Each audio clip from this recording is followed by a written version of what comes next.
Vamos a saludar a Antonio de la Cruz, especialista en economía y petróleos, presidente de Interamerican Trends y también analiza bastante bien todo este tema que tiene que ver con Venezuela. Antonio, ¿cómo estás? ¿Cómo te ha ido? Buenos días. Muy buenos días, Yoli. Un placer siempre estar contigo y tu audiencia. Primero reaccionemos a esto que está diciendo Nicolás Maduro y después analizamos un poquito lo del petróleo y las tarifas. Lo que Maduro señala de vincular al Tren de Aragua con la oposición es totalmente falso. Esa fue una organización que fue creada por Tarek El Alzami cuando él era gobernador de Aragua, donde empezaron a crear estos PRAM, se llama Venezuela, que controlan las cárceles y extorsionaban a la gente afuera. Lo secuestraban y le pedían rescate.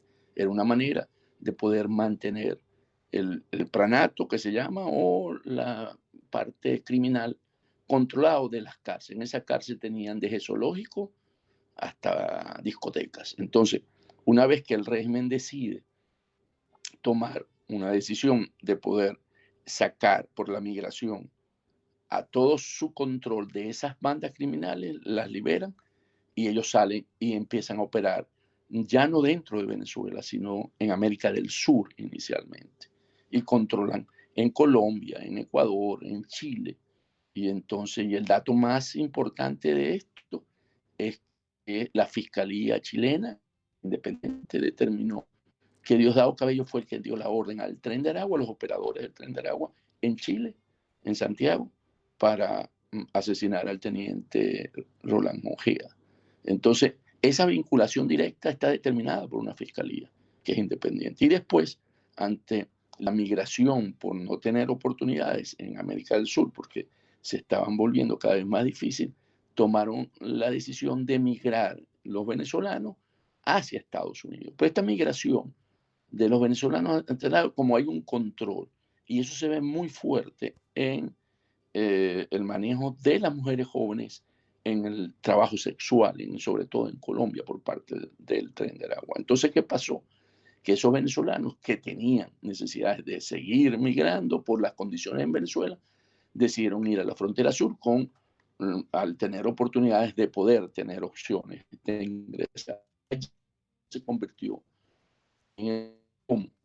Bueno, ese viaje, tanto por tierra como por otro medio, para llegar a la frontera sur y pasar el Río Grande, costaba, en la época que yo chequeé, unos 5 o 6 mil dólares. Entonces, ¿qué pasa? Que se crearon vínculos por parte de esa organización con venezolanos que vinieron y por lo tanto crearon una dependencia, que es como lo hace, a través de esa dependencia y entonces crearon vínculos que entró venezolanos que tienen vinculación no directamente como una organización que está dispuesta a actuar en su totalidad, sino vínculos financieros que tienen que pagar las cuotas que tienen con ellos y por lo tanto el financiar una organización que está catalogada terrorista tiene consecuencias. Y ahí es donde yo considero, esta es una opinión muy personal, que es donde la administración Trump determina que sí hay vínculos porque ellos han seguro conseguido este tipo de relaciones. Ahora hablemos un poco de esta relación, si se le puede llamar de alguna manera, entre Estados Unidos y Venezuela o esta interacción, sería mejor la palabra, ¿verdad? Porque por un lado se restringen las licencias, por el otro se expanden, se reciben los inmigrantes venezolanos, se separa el recibimiento y está, ¿qué es lo que está pasando al fin? ¿Qué está pasando? Veamos. La situación con dos hechos muy concretos, Ujú. pongámoslos muy rápido. El tiempo de estadía de Chevron como actor principal dentro de las empresas mixtas que produce y exporta el crudo a Estados Unidos se le pospuso del 3 de abril, que debía haber eh, acabado con todas sus operaciones en términos de ser ese actor principal, al 27 de mayo. O sea, Chevron consideró o solicitó que en ese tiempo inicial que le habían dado no le daba todas las capacidades para poder cancelar sus relaciones en Venezuela. No es que se va de Venezuela, va a seguir en Venezuela, pero como accionista minoritario en las empresas mixtas con PDVSA. Lo que hace es que ahora no va a ser el actor principal. Va, le toca a PDVSA como siempre había sido. Entonces, ¿qué pasa? Que eso que solicitó, y eso básicamente lo logró el lobby petrolero, ¿verdad? El Ujú. conseguir la reunión entre el CEO de Chevron, Wirth, y el presidente Trump, acompañado de 3 secretarios en esa reunión que se planteó. Ahí se discutieron esos temas, ¿no? Entonces, ¿qué pasó? Que le plantearon al presidente Trump en que la empresa estadounidense Chevron es una empresa que generalmente los republicanos en las empresas petroleras las protegen, y además le plantearon que no era suficiente el tiempo, que ya lo señalamos, y que una opción para poder conseguir que Maduro no recibiera recursos de las exportaciones petroleras y sobre todo en el mercado negro, las tarifas. Eso le llamó la atención y le pareció una solución. Y sucedió que primero salieron las tarifas, ¿verdad? O Ujú. los aranceles, y después se extendió hasta el 27 de mayo la presencia de Chevron como un actor principal. Entonces, ¿qué pasa? En ese sentido parece una contradicción. ¿Okay? Uno dice, bueno, pero si le flexibiliza Chevron, que sabemos que tiene y está exportando el crudo a Estados Unidos, aunque se diga que no se le entrega recursos, está demostrado por lo que vimos de la declaración de impuestos sobre la renta en Venezuela, recibió 300 millones documentados. Entonces pareciera como que le está dando oxígeno a Maduro. Sin embargo, esto es una estrategia calculada para asfixiar a Maduro. ¿En qué sentido?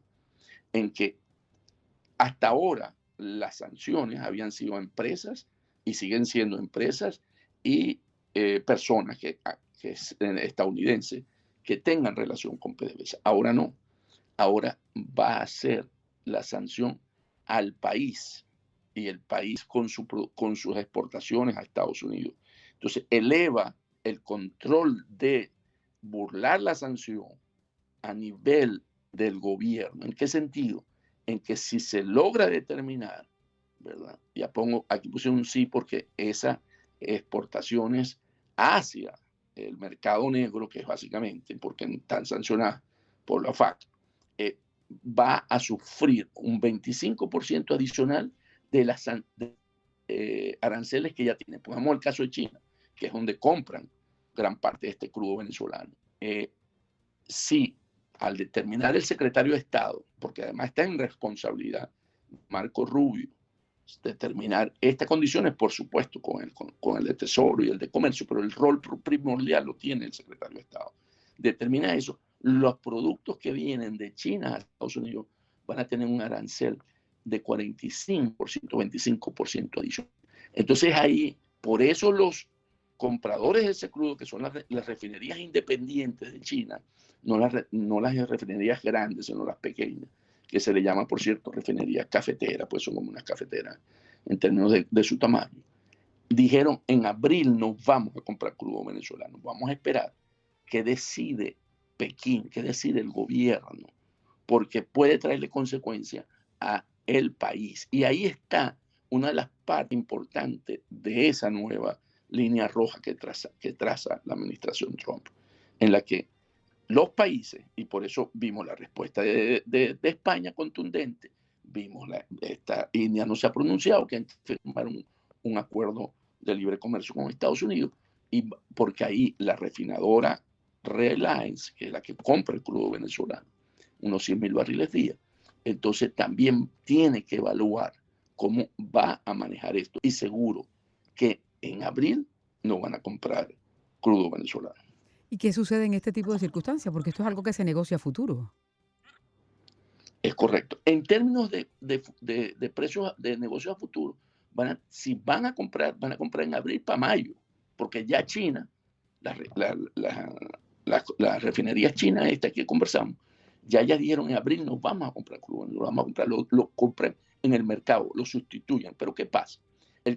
Voy a hablar del caso de China. Ujú. Para esta refinería, el crudo venezolano, como ellos manejan márgenes, estas son refinerías independientes muy cerradas, donde $1 marca la diferencia. Ellos buscan crudos muy baratos, y el crudo Merey es mucho por los descuentos que establece por estar bajo sanciones con respecto al Ural ruso y al iraní, que hoy están compitiendo también en ese mercado por las sanciones que tiene Rusia por la invasión a Ucrania y la que tiene Irán desde hace mucho tiempo por el desarrollo del arma atómica. Entonces, ¿qué ocurre? Que ese crudo ellos lo compran es por eso, por el margen, el costo que le permite a ellos tener un mejor rendimiento. Entonces, ¿qué hacen? En abril van a tener que comprar o crudo iraní, que está también en buenos precios, que él podría competir, o el Ural para solventar mientras decide el gobierno chino de qué decisión se va a tomar. O si el gobierno americano cambia de opinión, ¿no? Porque cualquiera de las dos cosas puede pasar. Bueno, también puede suceder eso, pero la condición que pone el gobierno americano cuando aplica los aranceles habla precisamente de Maduro. Entonces, tú tienes razón, si Maduro sale del poder, cambia. No, o el presidente puede suspender la aplicación de esos aranceles, porque es que eso es lo que ha estado pasando con esta guerra arancelaria que hay en este momento, ¿no? Que lo pausa, lo sigue, dependiendo de lo que se acuerde. Porque, Sí, porque es indudable la relación que hay de la aceptación de los vuelos con la extensión de las tarifas, ¿no? O de la explotación petrolera, ¿o no? ¿Qué pasó? Esa es una pregunta muy interesante. ¿Qué pasó con la extensión, con la renovación de los vuelos? En vista que se estaba negociando precisamente lo que tú estás diciendo, la extensión del tiempo de Chevron para seguir siendo un actor principal en la empresa mixta, el lobby petrolero, porque recordemos que el lobby petrolero está representado por Richard Grenell y los otros en la administración, que es el enviado especial del presidente Trump para Venezuela y Corea del Norte, y la parte que considera que Maduro no debe, es la causa del problema, que son el Departamento de Estado, o sea, el secretario de Estado, el asesor de seguridad, y los representantes de la Florida. Entonces, ¿qué pasa? Que en ese lobby petrolero, para poder conseguir que esto se extendiera, una condición es que Maduro volviera a retomar los vuelos. ¿Por qué? Porque el caso era muy débil para poder sostener esto. Si en un momento, al discutir Trump con su grupo, con su equipo de gobierno, que esta solución era muy fácil de decir, pero ¿cómo vamos a darle extensión a alguien que no está cumpliendo con el acuerdo que hizo con Grenell? Porque eso fue un acuerdo que él hizo con Grenell, que iba a recibir los deportados. Claro, pero Grenell no va a Venezuela a hablar por Grenell. Grenell va a Venezuela a hablar por la administración que está en curso, ¿no? Bueno, pero entonces está traicionando a la administración. Cuando digo Grenell, porque fue el vocero, como tú dices. Entonces, ¿es el vocero de quién? De la Casa Blanca. Y al ser el vocero de la Casa Blanca, está traicionando a la Casa Blanca. Era muy fácil rebatir. Entonces, aquí le dijeron, calladito más bonito, quédate tranquilo porque estamos consiguiendo esto.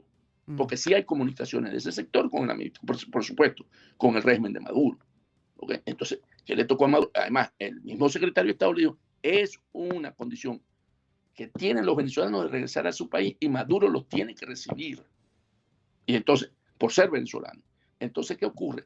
Que Maduro en eso tuvo que volver a tomar la decisión, a pesar de haber dicho, como habían suspendido la participación de Chevron, primordialmente en Venezuela, que no iba a recibir más venezolanos. Claro, pero la forma como manejan estos regímenes, estas comunicaciones son de esa manera, ¿no? Entonces ya tienen una extensión de un mes, bueno, ya puedo ir recibiendo. Es decir, eso es la óptica que hay en relación a ese tema, entendiendo lo que tú estás explicando. Sí, de acuerdo. Yo creo que aquí básicamente Maduro sabe que no puede confrontar a Trump de una manera frontal. ¿Por qué? Porque sabe que puede usar todo su arsenal, ¿verdad? Para poder debilitarlo aún más y aislarlo aún más. ¿Okay? Y hoy Maduro no cuenta con esa solidez que él dice que él cuenta con el apoyo de Putin. No, no es cierto. Eso es falso. Porque Putin está en una negociación con Ucrania que está facilitando a Estados Unidos.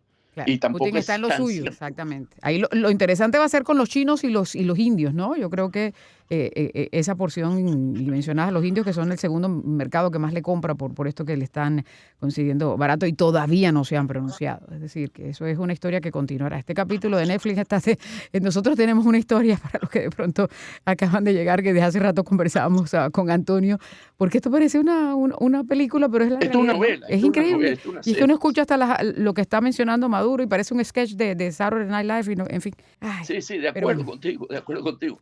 Esto es todo una novela. O sea, aquí hay una serie. Pero hay que analizar la parte de... salen actores. Claro, pero hay que analizar la parte real que le está afectando a muchas personas que están en toda esta ecuación, ¿no? Porque sigue la represión por allá, sigue la incertidumbre para los venezolanos de aquí, en fin. Vamos a seguir hablando de todos estos temas.